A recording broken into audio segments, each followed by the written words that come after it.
मखाना जो बिहार के मिथिलांचल में इसकी सांस्कृतिक और स्वास्थ्य से संबंधित विषय वस्तु की रूपरेखा के साथ साथ सांस्कृतिक महत्व भी है। यह कितने वर्ष पूर्व से खेती की जाती है, इस पर कहना मुश्किलात है, लेकिन इतनी बात सही है कि मिथिलांचल में इसकी खेती परिस्थिति की देन बनी थी। मिथिलांचल के बिहार के 10 जिला में यह मखाना की खेती मूल रूप से की जाती है। यह बाढ़ प्रभावित क्षेत्र है, गरीबी सबसे अधिक है, तो जहाँ जल जमाव एरिया है तो वहाँ लोग विकल्प के रूप में मखाना खेती आरंभ किया। मखाना की खेती करने वाले लोगों की स्थितियाँ अच्छी नहीं थी, क्योंकि इसको वैज्ञानिक प्रबंधन तरीके से न तो खेती की जाती थी, न ही इसकी किसानों को सही ढंग से इसका मूल्य मिलता था। तो जितने भी तालाब है, ये तालाब में या तो मछली का उत्पादन हो जाता है या ऐसे ही खाली छोड़ दी जाती है। मधुबनी में सबसे अधिक तालाब है। मधुबनी, दरभंगा, सीतामढ़ी में तालाब की संख्या ज्यादा है। इसके बाद जो बाढ़ प्रभावित क्षेत्र का दौरा करें तो देखिएगा कि उसमें कोसी का जो एरिया आता है, जिसका पूर्वांचल बिहार कहा जाता है, इस पूर्वांचल एरिया में भी जल जमाव क्षेत्र है, यहाँ तालाब भी है और यहाँ खेती भी की जाती है। बिहार के 10 जिला जो पूरे भारत का 85% ये मखाना का उत्पादन कर रही है, इसमें सबसे नंबर 1 यानी सबसे अधिक मधुबनी, दरभंगा, सहरसा, मधेपुरा, कटिहार, पूर्णिया, किशनगंज, खगड़िया, सुपौल जैसा जिला है, और ये सभी जिला बाढ़ प्रभावित क्षेत्र से आ रहा है। यहाँ के किसान जो खेती करते हैं उनमें बहुत ज्यादा अपेक्षित सुधार स्थितियां नहीं देखी गई। मोदी सरकार ने किसानों से भी एक वादा किया चुनावी घोषणा पत्र में, किसानों की आय की आमदनी वृद्धि करेंगे। यह वृद्धि का आसानी से इसका किसानों की आमदनी वृद्धि हो जाएगी, बशर्ते कि जो सरकार प्रबंधनीय कार्य करने जा रही है, इस प्रबंधनीय कार्य की कौशलता को प्रकट करना है, ताकि इसका विपणन भी बढ़ेगा, अंतर्राष्ट्रीय बाजार में इसकी मांग भी है, और मांग के हिसाब से मिथिलांचल की इस 10 जिले की गरीबी को आसानी से दूर किया जा सकता है।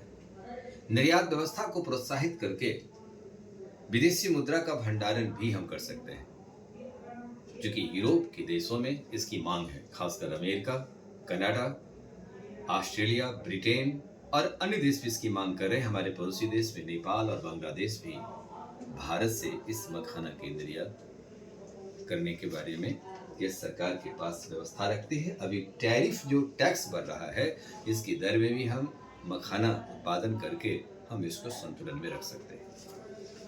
अब इस बात को देखिए कि मखाना को फॉक्स नट के नाम से भी जाना जाता है। इसका बॉटनिकल नेम है यूरियल फेरॉक्स। ये सफेद रंग का बनता है। पहले तो एक काला जैसे धब्बे जैसे होता है, छोटे छोटे दाना के रूप में। इसको फिर जब खेती फरवरी माह में बीज जब लगाते हैं, मार्च अप्रैल में इसका खेती का एक व्यवस्था को आगे बढ़ाते हैं। सितंबर माह से इसके मखाना के बीज को समेटा जाता है। अक्टूबर माह से इसको बाजार में उतारा जाता है।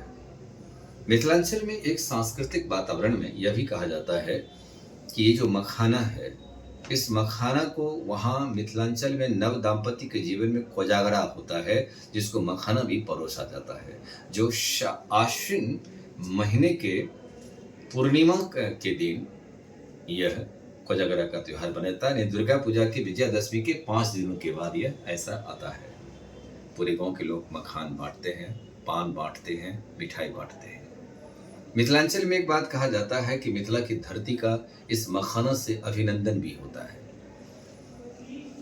जिसमें अभिनंदन का एक बात कहते हैं, जो हम मैथिली भाषा में भी हम जिक्र करते हैं, जिसका अनुवाद चाहे तो हम कर देंगे हिंदी में, कि मिथिला की धरती पर जाएं तो ये जो इसका अभिनंदन हम कैसे करते हैं। मिथिलाक पान माछ मखान केर लाख लाख अभिनंदन आ समस्त श्रोता के हमरा तरफ से लाख लाख अभिनंदन। ये अभिनंदन की भूमि है। इस भूमि की शोभा मखाना से भी है। कहा जाता है कि ये मखाना और पान मधु तीन चीज स्वर्ग में भी प्राप्ति नहीं होती है। फास्टिंग के समय में भी हम मखाना की हम सेवन करते हैं, भगवान को भी चढ़ाते हैं। ये सांस्कृतिक व्यवस्था से जुड़ गई। मिथिला मखाना की जीआई टैग के बारे में भी काफी बिहार की सरकार ने भी राजनीतिक विवाद किया था, जिसको नालंदा में स्थापित करने की बात कही, लेकिन इसका मिथिला वासियों ने विरोध करने के बाद अब यह मिथिला मखाना के नाम से इसका जीआई टैग भी 2022 में मिल चुका है। इससे और भी जहां पर तक इसकी प्रचार नहीं हुआ था, ये प्रचार का भी अवसर मिला। अब यहां देखिए कि इस मखाना के भीतर में सरकार ने जीआई टैग 2022 में दिया।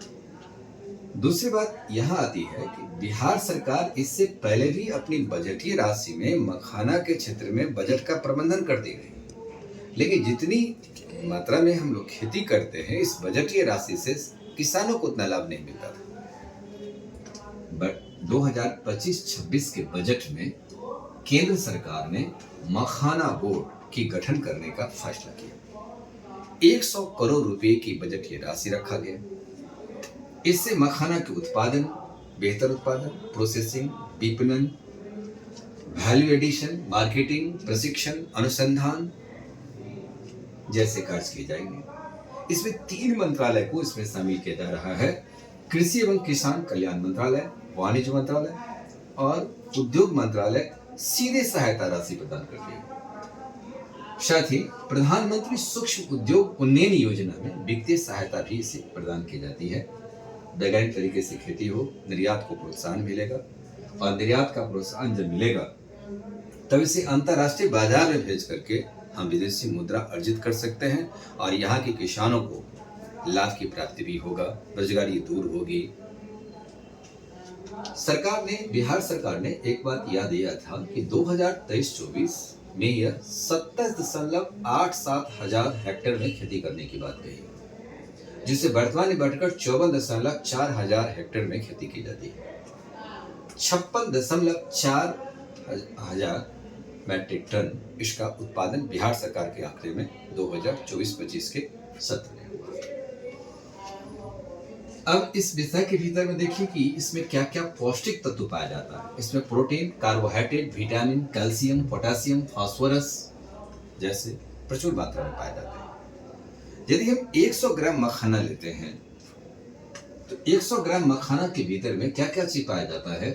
प्रोटीन 9 से 11 ग्राम है, कार्बोहाइड्रेट 65.70 ग्राम, फाइबर 7 से 9 ग्राम, फैट्स की मात्रा 0.5 से 1 ग्राम, कैल्शियम 60 से 70 mg, आयरन 1.5 से 2 मिलीग्राम यानी mg, मैग्नीशियम 50 से 60 ग्राम mg, पोटेशियम 350 से 400 mg और फास्फोरस 180 से 200 mg के बीच में पाया जाता है।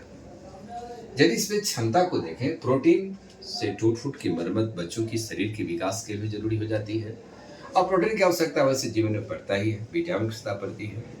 यह खास करके हार्ट संबंधी बीमारी को भी दूर करता है। डाइजेस्टिव सिस्टम को बेहतर करता है क्योंकि इसमें फाइबर पाया जाता है।